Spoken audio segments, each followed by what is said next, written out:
Merci à vous d'être sur la télévision Labari. Monsieur, dames, bonsoir et bonne rupture de jeûne à toutes et à tous. Nous ouvrons cette édition par cet incident. Plus de 50 morts et des dizaines de blessés. C'est le bilan provisoire d'un accident d'une citerne dans la nuit du dimanche au lundi au quartier aéroport de Niamey. Les autorités ont fait le déplacement pour aller constater l'ampleur des dégâts avant de visiter les blessés admis dans les différents hôpitaux. Le compte rendu avec Hassan Saleh Mustafa et Sadoudoumi. Beaucoup de familles de Niamey, particulièrement celles du quartier aéroport, ont entamé le mois béni de Ramadan sous le choc en perdant le leur calciné à la suite d'un grave accident d'un camion-citerne transportant de l'essence renversée à l'aéroport la nuit dernière avant de prendre feu. La citerne a été tombée à environ 23 heures, car les gens nigériens, leur tête là est très dure. Quelqu'un prit feu lui aussi. Il est venu vers la boutique de l'UD et qu'on l'amène une aide. Moi je ne vais pas l'aider, car le feu là, tout celui que tu vois avec du feu sur son corps. Même toi, tu peux te séparer de lui. Moi, je me suis enfui. Alertés, très vite, les éléments du sapeur-pompier se sont rendus sur le lieu du sinistre. Et à notre arrivée, déjà, certains riverains étaient à moto ou en véhicule en train de tenter de se ravitailler. Un périmètre de sécurité a tenté d'être mis en place.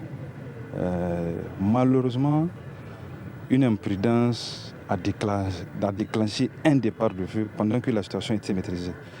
Et ce départ de feu aussi s'est suivi d'une forte explosion qui malheureusement a fait beaucoup de dégâts. Malgré tout, les sapeurs-pompiers présents sur place ont mis tous les moyens en œuvre pour éteindre ce feu-là, parce que la présence de la population était vraiment débordante. Il fallait essayer de contenir ce feu, maîtriser la population aussi, parce que tous les riverains étaient sortis. Nous sommes dans le quartier aéroport. Et à la suite, le bilan s'est avéré très lourd. Sur place, une cinquantaine de morts et d'importants dégâts matériels consumés par le feu. L'ampleur de l'incident a fait réagir les autorités qui sont venues aussi constater. Ce qui s'est passé est un véritable drame. C'est un camion-citerne qui devait passer, ou qui devait se garer, qui a en tout cas eu quelques difficultés. Et comme vous le voyez, il y a une pente au moment où il devait se placer. Il a dû se renverser, il était chargé d'essence. L'essence s'est mise à couler, comme d'habitude dans pareilles circonstances. Et des personnes nombreuses, parfois à moto, sont venus siphonner l'essence en question, se servir directement. Malheureusement, l'un des motocyclistes est venu avec sa moto dont il n'a pas éteint le moteur. Il a dû avoir une étincelle qui a provoqué une déflagration, un souffle très fort. Et c'est comme ça que l'incendie est parti. Nous notons malheureusement 55 morts et 37 blessés, dont la plupart dans un état très grave de brûlures de 2e et 3e degré, qui ont été acheminés, qui à l'hôpital national, qui à l'hôpital Lamordé et même au centre régional hospitalier. Dans la mi-journée, le président de la République, Issoufou Mahamadou, s'est rendu aussi à l'hôpital national pour visiter les blessés. Depuis le début de la production et de la commercialisation en 2012 du pétrole nigérien, l'accident de l'aéroport de ce lundi est le plus grand drame enregistré au Niger. Restons toujours dans ce même registre des dégâts énormes que causent les hydrocarbures, en l'occurrence l'essence, à l'image du carburant fraudé, un commerce illicite qui cause beaucoup de préjudice pour l'économie du pays, mais aussi pour les stations-service. C'est un reportage signé Ismaël Moumouni Moussa. Véritable danger, le carburant fraudé constitue un frein au développement économique du pays.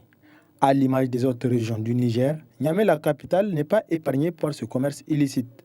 En effet, à chaque descente, c'est une importante quantité de carburant fraudé qui est saisie par la brigade douanière d'intervention et de recherche. Depuis que nous l'avons commencé à ce jour, Nous sommes à plus de 400 000 litres de carburant qui ont été saisis. Des points de vente ont été démantelés. Un réseau de fraude et de vente illicite de ce produit ont également été démantelés. Comme vous le savez, c'est quand même une opération qui vise à sécuriser les populations, à sécuriser l'économie contre ce fléau dangereux. La commercialisation du carburant fraudé est nourrie par de gros bonnets tapis dans l'ombre.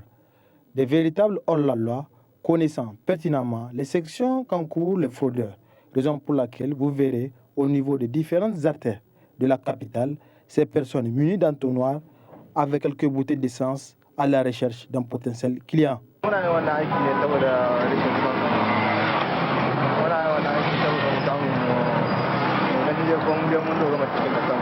Je vends du carburant fraudé, c'est pour chercher de quoi à manger. Je sais que ce commerce est illicite. C'est à cause de ça, chaque fois que la douane nous persécute, dès qu'on le voit, on fuit. On est bien conscient des dangers qui nous guettent, mais on fait avec.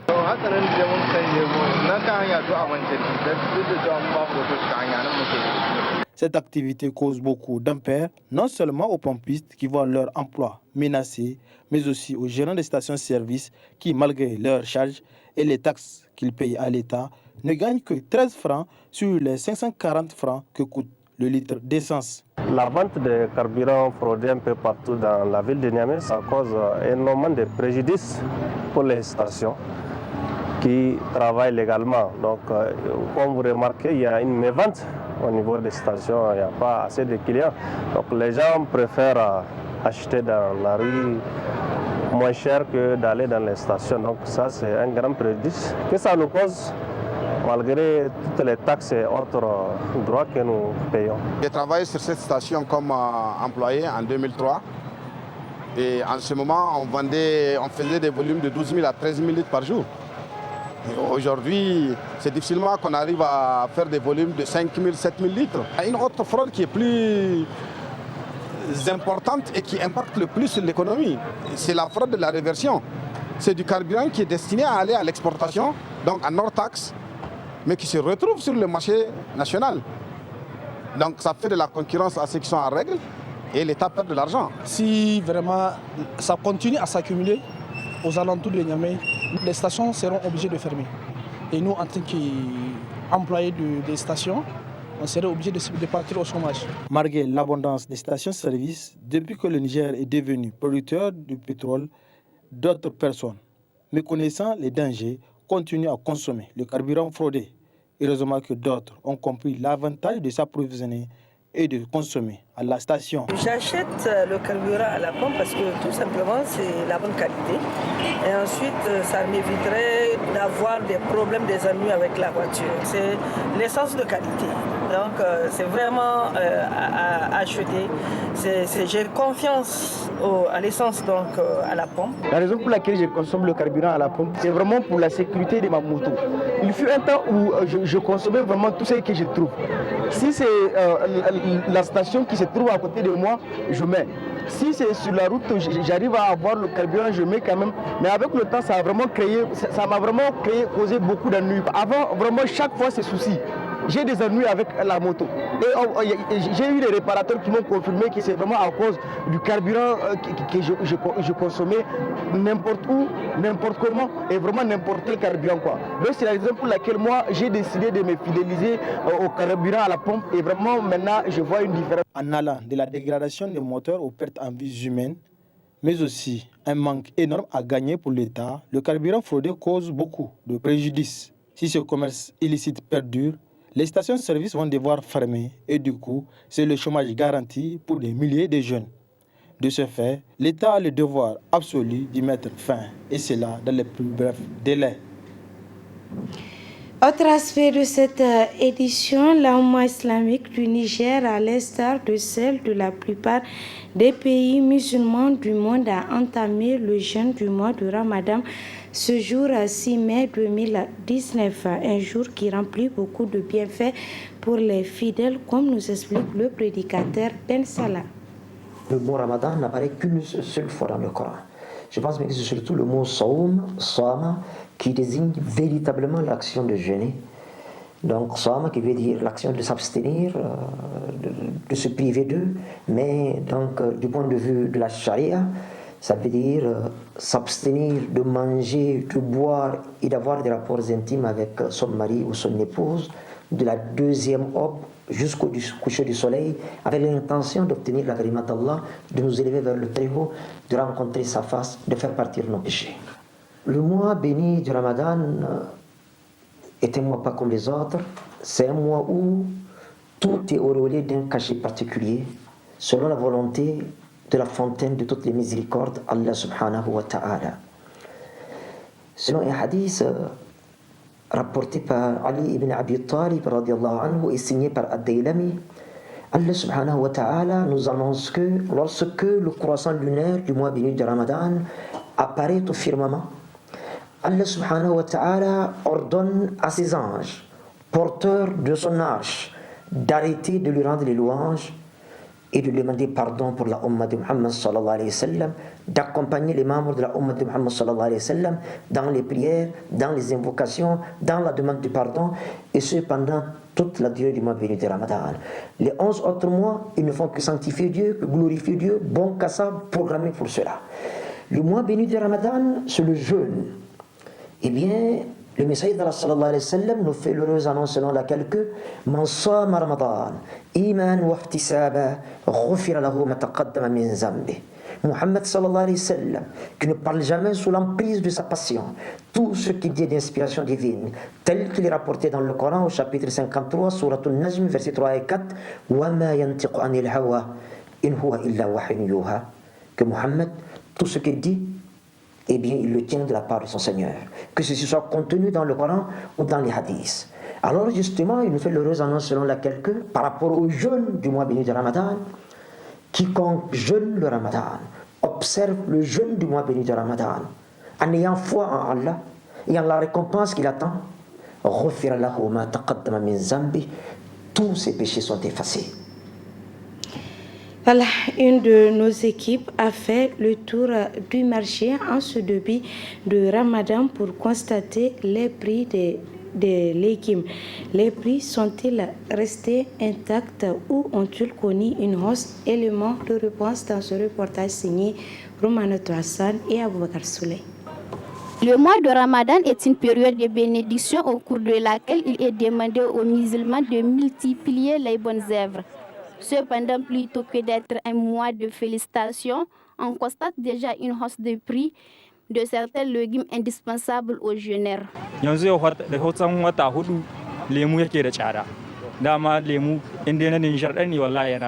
Ça fait environ 4 mois que les citrons coûtent un peu plus cher, surtout celui produit au Niger. C'est pas maintenant que les prix ont augmenté.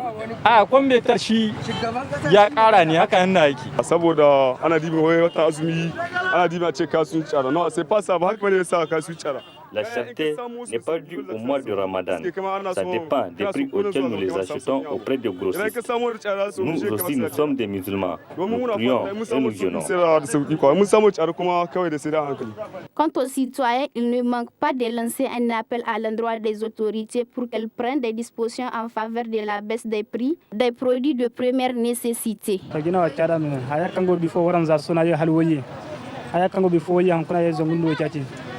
Les prix des produits ont grimpé déjà. Ce qui coûtait 150 francs CFA il y a 2 jours, ça coûte aujourd'hui 350 francs CFA. Nous sommes dans un pays musulman. Les gens n'ont qu'à alléger les choses, surtout que nous sommes dans un mois béni de Ramadan.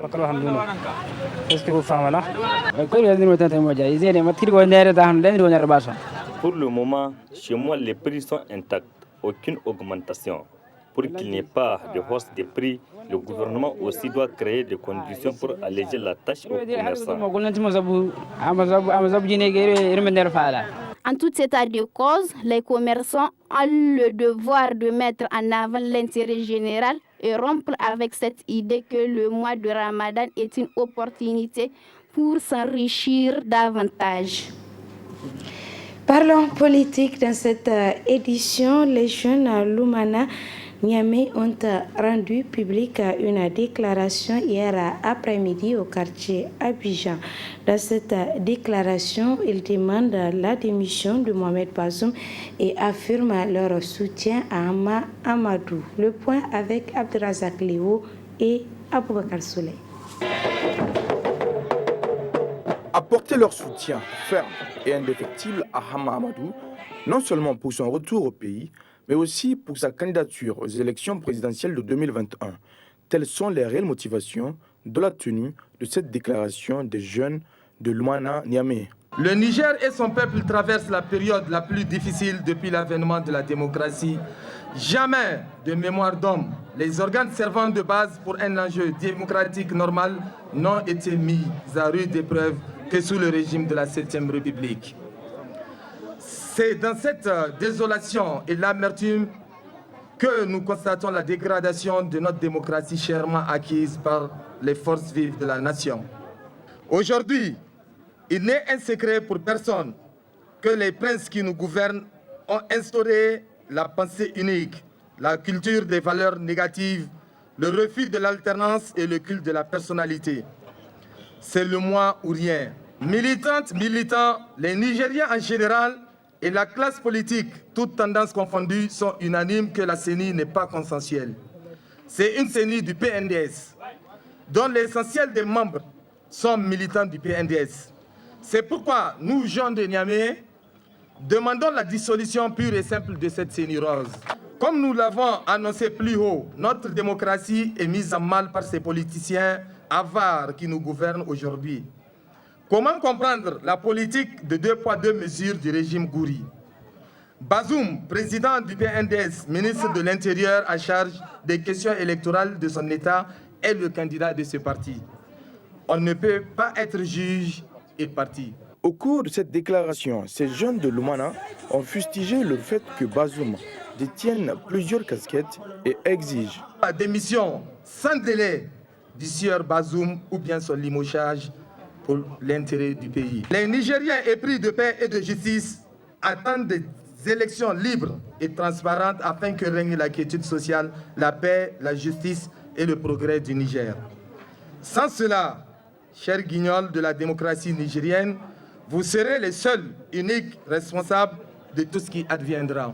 Nous, jeunes de Lumana de Niamey, proclamons haut et fort le retour de son Excellence Hama Amadou au Niger et soutenons sa candidature advienne que pourra. Trop, c'est trop. Avant de terminer, les jeunes de Lumana Niamey ont tenu à rassurer Hama Amadou de leur réel soutien avant de réclamer la libération des leurs, à savoir Seydou Boukari, Aremalam Kari et Ali Terra, mais aussi ont eu une pensée pour les forces de défense tombées sur le champ de bataille. L'histoire de cette édition, l'équipe nationale dames de football se prépare activement pour le tournoi de IFOAB prévu se tenir à Abidjan en Côte d'Ivoire. À cet effet, les gazelles nigériennes ont reçu la visite du président de la FENIFOOT en présence de notre reporter Ibrahim Abdou Tikri. C'est des gazelles du MENA hyper motivées que nous avons trouvées en pleine séance d'entraînement au Centre technique national de la FENIFOOT. Les derniers réglages avant le déplacement sur Abidjan pour le tournoi de l'IFOAB Dames qui débute ce 8 mai. Cette année, par rapport à l'année passée, on s'est bien préparé physiquement et Inch'Allah, on vous donnera une bonne résultat. On travaille très bien, on travaille des fois matin et soir. Mais surtout, on a beaucoup travaillé sur la physique. D'autant plus que l'année passée, ça nous a beaucoup blessés.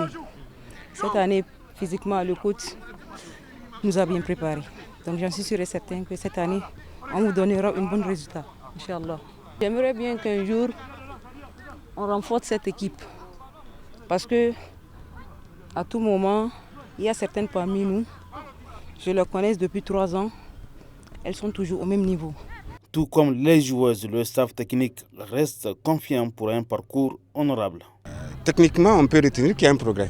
Techniquement, pour moi, le progrès, c'est que L'an dernier, il y en avait peut-être moins. Cette année, il y a plus d'équipes qui sont engagées. Donc ça veut dire que techniquement, le fait de pouvoir entretenir ces équipes-là sur la durée, c'est déjà un avantage. Avoir dans ce pays des équipes féminines qui existent sur la durée, c'est déjà pas mal. Sachant que la jeune fille, dès qu'elle se marie, elle sort du circuit sportif dans ce pays. Contrairement à d'autres pays où avec ses enfants, la femme continue à faire du sport. Donc nous pensons que techniquement, il y a du progrès. En rendant visite au Gazelle, le président de la Fédération nigérienne de football, le colonel-major Jibril Mamud Dipele, a souhaité bonne chance à nos ambassadrices. Il s'agit d'aller jouer, en tout cas de faire une belle prestation. Battez-vous pour donner des bons résultats. On comprend qu'on est au début de ce football féminin, tout le monde le sait. Donc battez-vous, faites honneur à votre pays, c'est tout. Ok? Ayez du courage, croyez en ce que vous faites, mais soyez surtout solidaires. Si vous jouez en solidarité, en homogénéité, c'est-à-dire en regroupé là, au moins pour ne pas encaisser beaucoup, vous pouvez le faire. Jouez surtout pour sauver l'honneur. C'est pas facile, les moyens aussi qu'on a ne sont pas exceptionnels, mais on essaie quand même de vous faire déplacer. Vous verrez, hein, je pense que le Nigeria dont je parle, malgré tous leurs titres, ils viennent par voie terrestre, alors que vous partez par avion. Donc on essaie de faire le maximum pour vous. Essayez, jouez. Tant qu'on aura des moyens encore plus supplémentaires, on fera tout pour vous mettre dans les conditions. La deuxième édition du tournoi de l'IFOA B des dames de football aura lieu à Abidjan du 8 au 18 mai 2019. Le Niger est logé dans la poule A en compagnie de la Côte d'Ivoire, du Mali, du Burkina Faso et du Nigeria, considérés comme l'équipe favorite du tournoi. Voilà, ici se referme cette édition. Merci à vous de l'avoir suivi et restez en compagnie des programmes de la télévision Labari.